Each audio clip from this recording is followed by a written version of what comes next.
Oye Beltalauda, je suis le Ceinturien, et dans cette vidéo, on passe le trailer de la saison 5 au peigne fin.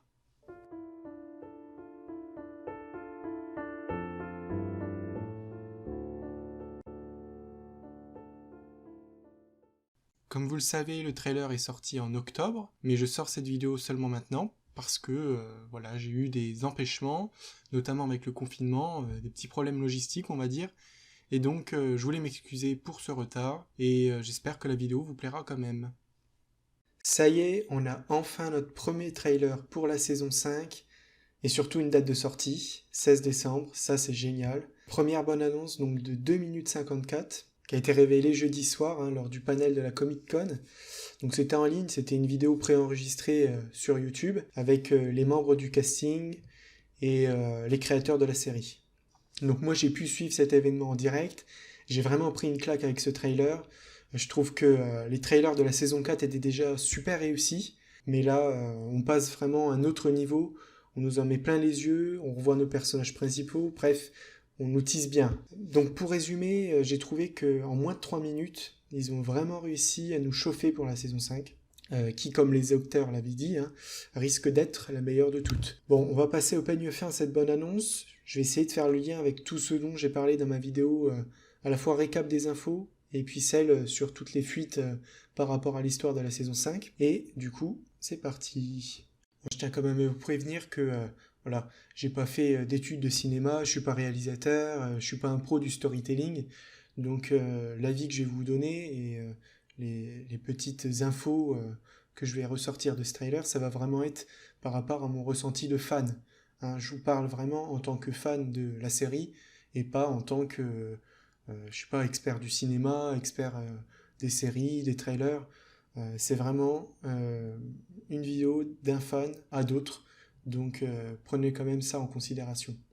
Donc on va commencer, donc on voit le logo Prime Video avec un décor qui semble être sur la Lune, puisqu'on voit la Terre au loin. On est sur Luna, dans la série ça s'appelle Luna, et je crois qu'il y a déjà pas mal d'habitants là-bas. Je crois qu'ils le disent dans le premier livre, je me souviens plus exactement, mais c'est habité quoi. Donc déjà moi, rien que cette première image, elle me montre le budget qu'il y a sur la série. Parce que je trouve qu'elle est très détaillée. Il y a beaucoup, je sais pas si vous voyez les espèces de petites choses de décor, là je sais pas exactement à quoi ça correspond, des petits dômes.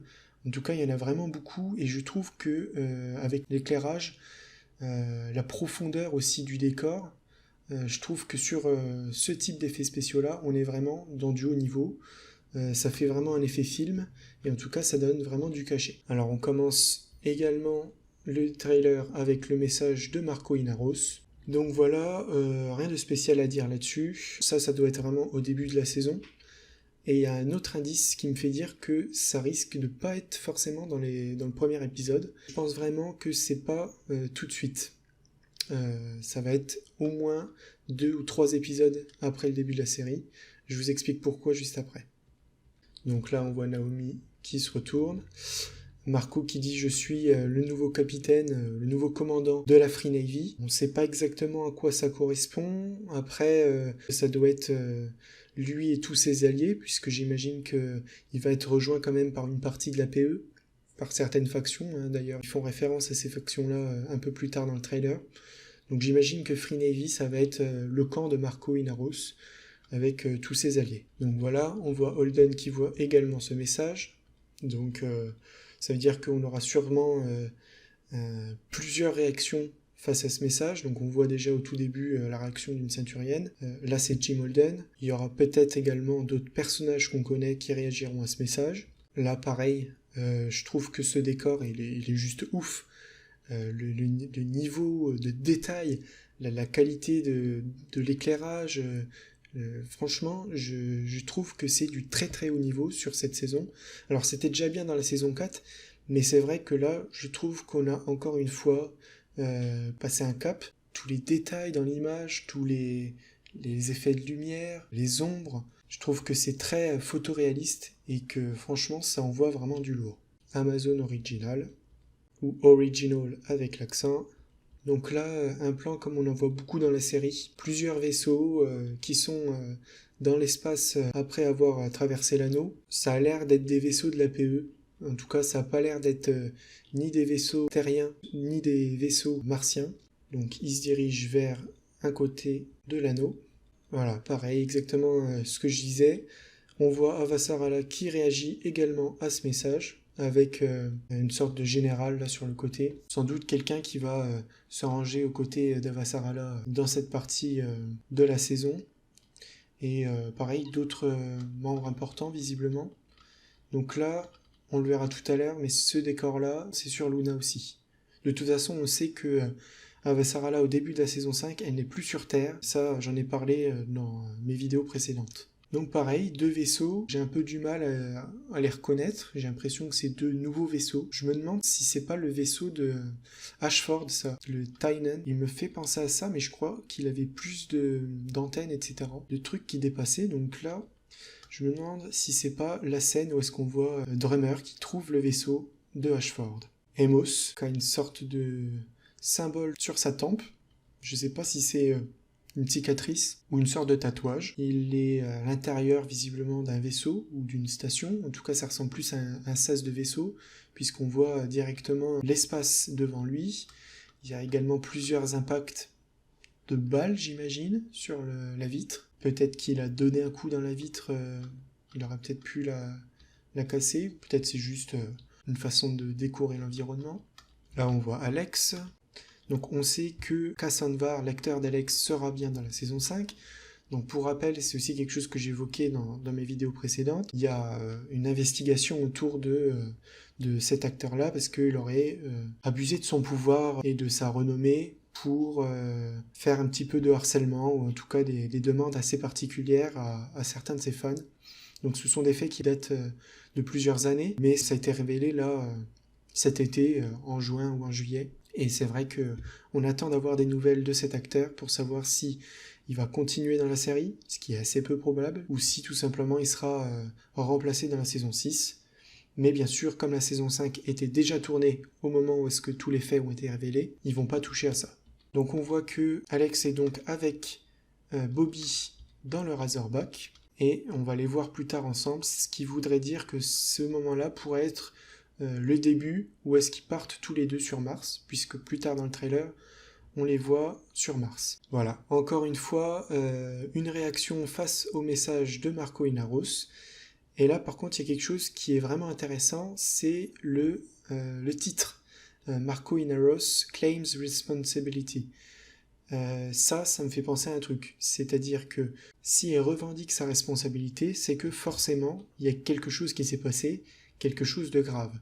Donc, moi j'ai envie de dire, est-ce que c'est pas après la première attaque, ce message? Est-ce que il y aurait pas, comme je le pensais, d'ailleurs je dois faire toujours ma vidéo théorie, j'ai pas pu la faire avant le trailer parce que ce trailer est arrivé un petit peu de façon surprise, c'est-à-dire qu'on a été prévenu une semaine, même pas à l'avance, donc j'ai pas eu le temps de faire ma vidéo théorie entre temps, et je vous en parlerai, mais je pense que la première attaque avec le premier astéroïde va réussir, et je pense qu'elle sera relativement tôt dans la saison, c'est-à-dire que je pense que d'ici le premier ou le deuxième épisode, on aura déjà traité cette attaque, et c'est pourquoi ce message, je pense qu'il vient après, et donc en toute logique, tout ce qu'on a vu avec Avasarala, Jim Holden et Fred Johnson qui réagissent à ce message, c'est que ça se passera sans doute après la première attaque, donc pas tout au début de la saison 5.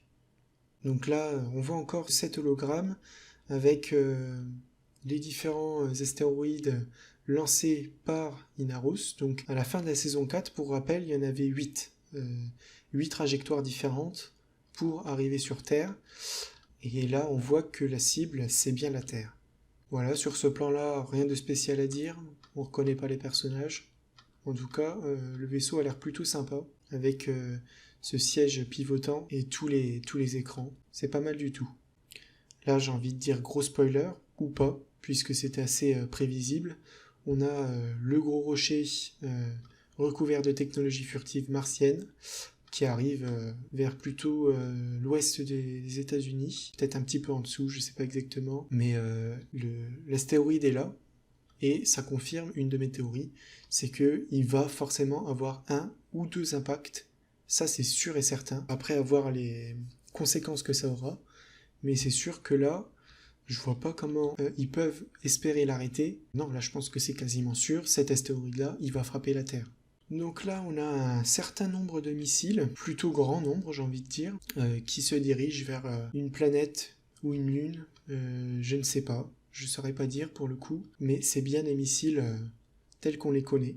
Donc pareil, on a une transition cette fois avec un astéroïde qui va vers le Soleil.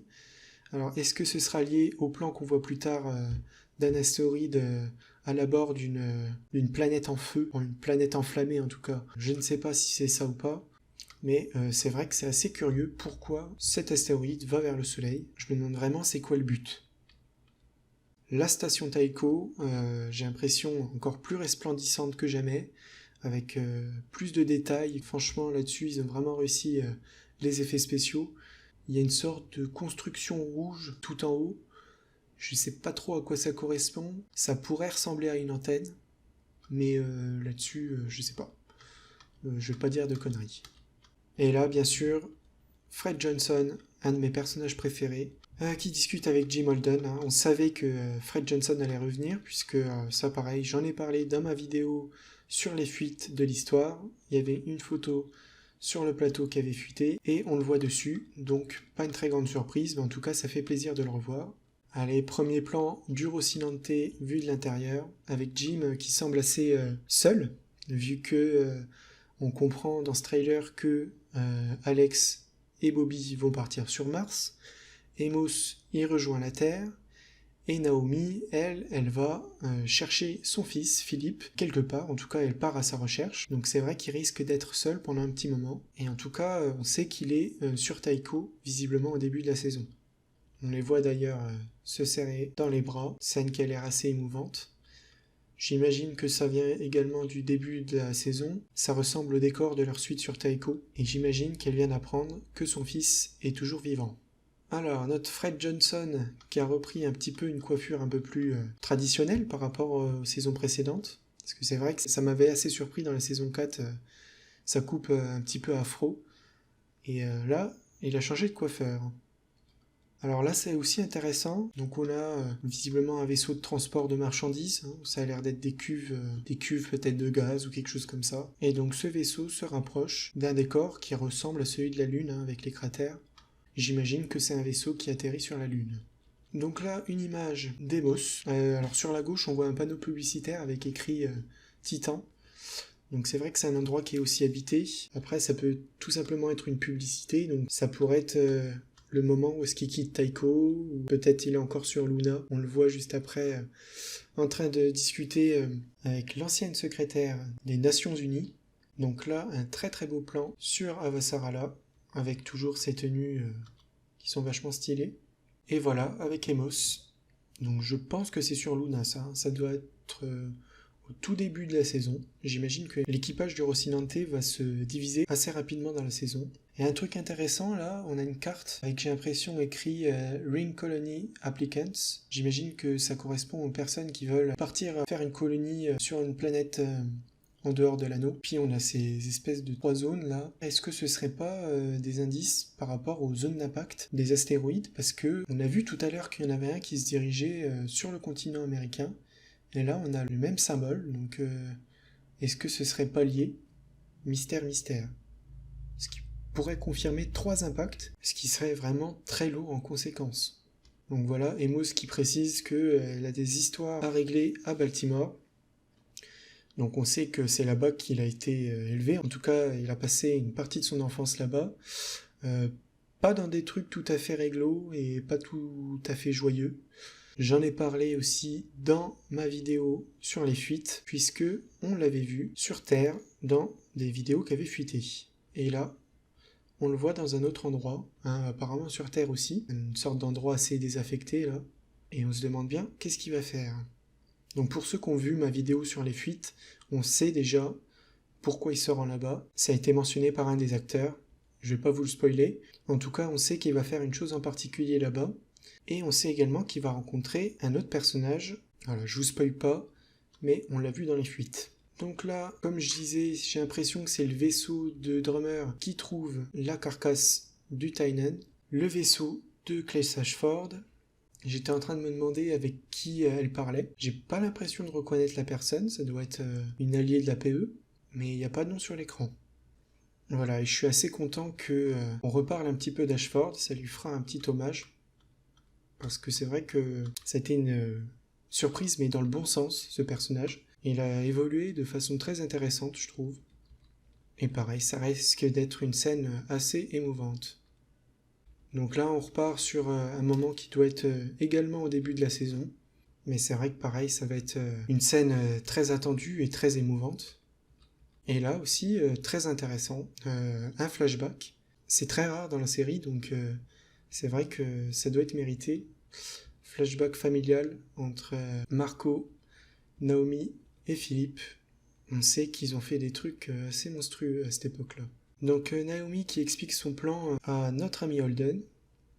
Donc elle dit qu'elle a commandé un vaisseau de transport pour aller à Pallas. Donc, visiblement, elle va se rendre là-bas pour essayer de trouver son fils. Et là, donc, on nous montre ce vaisseau qui se dirige vers une planète qui apparemment doit être Pallas du coup. Encore un truc mystérieux. Amos qui retrouve quelqu'un qu'il connaît et qui le connaît, a priori sur Terre. Donc pareil, ça va être assez émouvant, je pense, toute cette partie sur Terre, qui risque d'être assez tôt dans la saison quand même. Alors là, on voit pas exactement si c'est bien Amos, mais en tout cas, il y a deux personnages qui se baladent, et on voit Amos également accompagné sur le plan suivant. Alors encore une fois, si vous avez vu ma vidéo fuite, vous savez c'est qui, puisque j'imagine que c'est la même personne. Là, scène de combat encore assez brutale, hein. La méthode d'Emos, on ne sait pas trop où il se trouve, en tout cas il a l'air de se battre contre des sortes de brigands, je sais pas si c'est des ceinturiens, j'ai pas l'impression, ils ont pas l'air d'avoir les tatouages, et en tout cas c'est dans un endroit très étonnant, ça ressemble à une sorte de... Ah, ça ressemble à rien en fait. Voilà, pareil, on se retrouve dans un endroit où est-ce qu'il y a deux personnages qui essayent d'entrer quelque part. On n'a pas trop de détails là-dessus. Et avec cette sorte de cage protectrice, peut-être pour des questions de pression, pour leur permettre de rentrer tranquillement, ça doit créer une sorte de sas. Ou peut-être pas du tout, peut-être que je suis à côté de la plaque, c'est tout à fait possible. Voilà, Avasarala encore, qui est très gâtée niveau tenue. Elle a toujours des trucs... Moi je trouve ça dingue. Le travail sur les tenues, c'est vraiment réussi. Donc là, on la voit prévenir le gouvernement actuel, donc celui de Nancy Gao, donc avec deux autres personnes assez gradées visiblement avec elle, dont l'homme qui discute avec Avasarala dans une des scènes du trailer. D'ailleurs, on le voit, Luna Home Fleet, donc cet amiral dont le nom termine par Do, et un autre, donc on voit c'est écrit leur grade, je ne sais pas exactement à quoi ça correspond. General Chief of Staff, Graham, et puis Nancy Gao, mais sûrement pour pas longtemps. Encore une fois, quelque chose de très intéressant, cet astéroïde qui doit entrer en collision avec la Terre d'ici 12 jours. Alors on n'a pas d'infos pour savoir si c'est le premier ou pas. En tout cas, on voit que même si certains astéroïdes ont déjà été lancés à la fin de la saison 4, ça peut laisser pas mal de temps pour peut-être empêcher cette attaque. Donc tout reste possible. Et donc cet astéroïde là qui a prévu d'entrer en collision au niveau de l'Afrique, je crois que j'avais vu que les coordonnées correspondaient aux côtes du Sénégal à peu près. Alors pareil, là je ne sais pas du tout où est-ce qu'on se situe sur Terre, mais ça fait un peu météorite. Ça fait plus petit que ce que je pensais. C'est-à-dire que ça ressemble plus à des shrapnels d'astéroïdes que à un gros astéroïde en lui-même, mais voilà, là c'est quasiment confirmé. Ça, c'est pas un missile, c'est clairement une météorite, ou en tout cas un morceau d'astéroïde. Ça va faire du dégât. Bobby et Alex, qui essayent de comprendre ce réseau. On revoit un petit peu Isai, personnage de la saison 4, avec l'autre type qui travaillait tous les deux pour quelqu'un de Mars, et qui donc ont fourni des technologies furtives à Inaros. En tout cas, à Philippe Inaros. On voit que Bobby, elle prend quand même son armure de combat avec elle. Visiblement, c'est elle qu'on voit en train de tirer cette boîte-là. Et puis, sans doute, Alex dans l'espèce de buggy. Et pareil, encore une fois, je trouve qu'on voit vraiment une augmentation de la qualité visuelle parce que ce genre de plans, ils font beaucoup plus propres que ceux qu'on a dans la saison 2, par exemple, où est-ce qu'on voit l'équipe de Marines de reconnaissance martien sur Mars. Là, bon, c'est quasiment sûr que c'est sur Mars. Et c'est beaucoup plus agréable visuellement.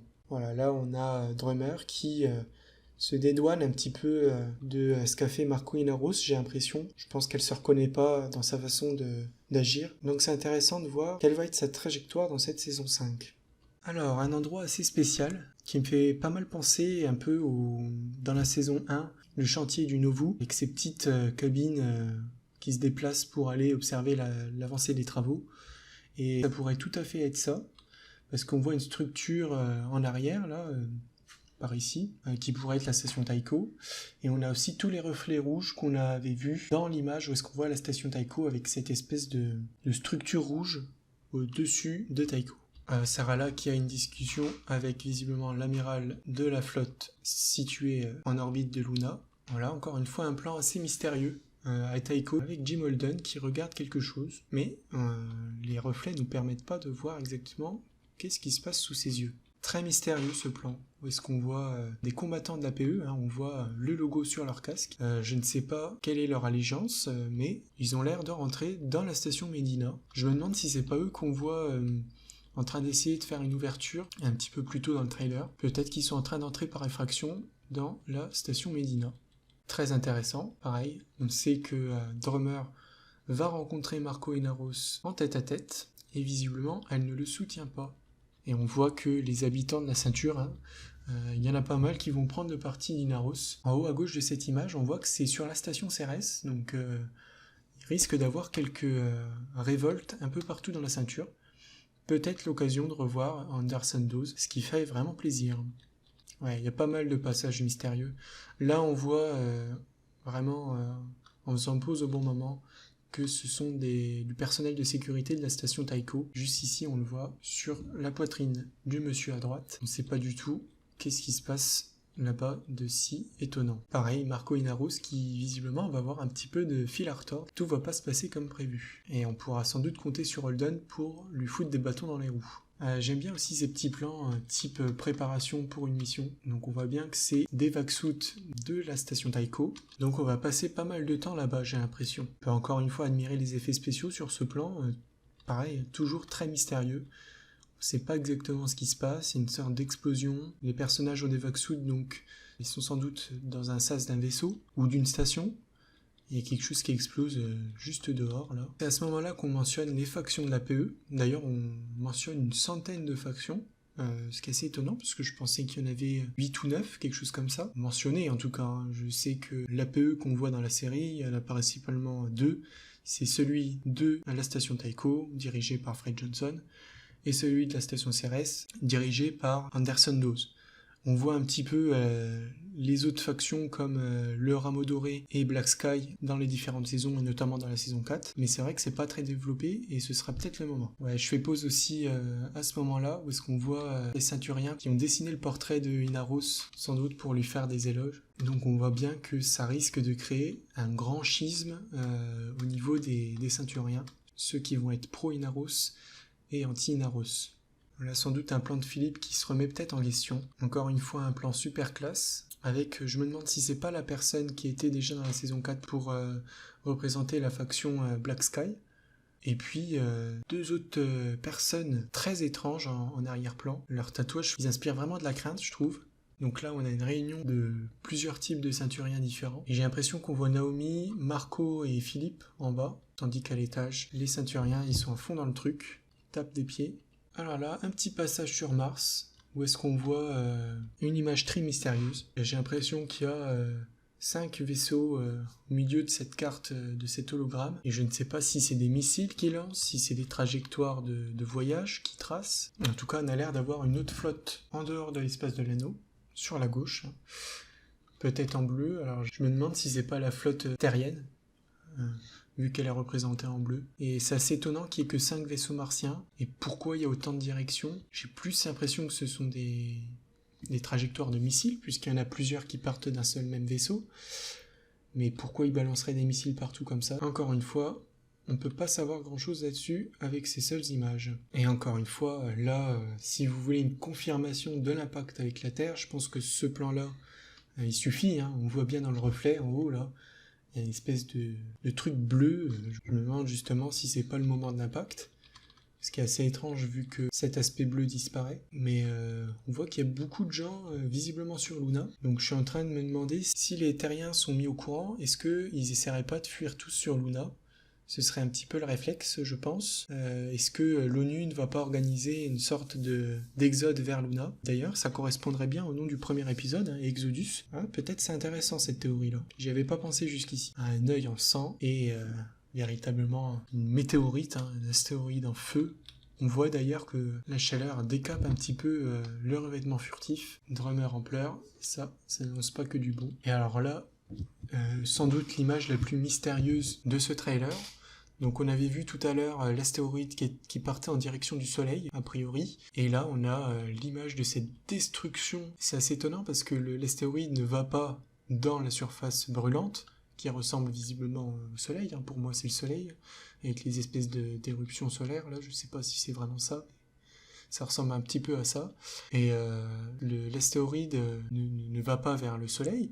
On a l'impression qu'il est un peu stationnaire, mais en tout cas il explose en 1000 morceaux. Alors, on a un contre-champ sur Philippe et quelqu'un d'autre qui regarde l'explosion, mais je pense que c'est l'explosion qu'on avait vue tout à l'heure, où est-ce que on avait deux personnages de dos, et c'est pas sûr qu'ils regardent face au soleil, ça m'étonnerait en tout cas. Puis là, on a encore une fois Naomi. Alors j'ai l'impression que on se rapproche plus de la fin de la saison, vu comment elle est mise à rude épreuve. Ça promet un dénouement assez dramatique. Alors encore une fois, là, c'est le genre d'image qu'on aime bien dans The Expanse, avec cette technologie inconnue. On ne sait pas ce que c'est. Ça ressemble un petit peu au destructeur de protomolécules qu'on voit à la fin de la saison 4. Hein, cette couleur un petit peu dorée, cuivrée. Et d'ailleurs, il y a un indice dans l'image. Juste ici, à la fin, je ne sais pas si vous allez pouvoir le voir, mais on voit ici Sim quelque chose, avec des numéros, avec écrit Okoye.e. Ça correspond à Evie Okoye, c'est la docteure qui était dans la saison 4 et qui est passée à travers cette chose très dangereuse pour la protomolécule. Et là, je pense qu'elle a envoyé un message à Fred Johnson ou à quelqu'un d'autre pour dire regardez ce que j'ai découvert sur la technologie des ennemis des créateurs de la protomolécule. Ça nous promet également une scène très très très tendue. Hein. On voit Bobby qui tient à bout de bras avec son armure de vaisseau. Je crois reconnaître la peinture du Razorback sur la droite. J'ai aucune idée du vaisseau qui est sur la gauche. Par contre, on a les lumières rouges qu'on revoit ici sur ce plan d'Emos qui crie, qui est désespéré. Donc est-ce que c'est lié? Pas forcément. Là, on a Naomi qui tape un des gars qu'on avait vu avec notre ami Philippe, donc peut-être un moment décisif de la saison 5. Un plan sur Philippe et puis le plan final de l'œil qui s'écarquille, et on termine avec ces fameux logos. Alors j'ai vu que sur Reddit, il y avait déjà des milliers de théories là-dessus. Est-ce que c'est un langage caché? Est-ce que c'est le symbole des différentes factions de l'APE? Ça me paraît tout à fait crédible, cette dernière version. On verra, peut-être que ça ne signifie rien du tout. J'ai envie de dire que on le saura d'ici décembre. Voilà, c'est tout pour cette vidéo. J'espère que j'ai pas loupé grand-chose. Après, c'est possible, hein. Il y a des petits détails dans l'image qui peuvent passer inaperçus, mais je crois que on a repéré pas mal de petits trucs assez sympathiques. Au début, je pensais aussi parler de la conférence avec les acteurs, mais la vidéo est assez longue comme ça, donc je vais m'arrêter là, et peut-être que j'en parlerai dans une autre vidéo. Voilà, Oyedeng Beltaloda.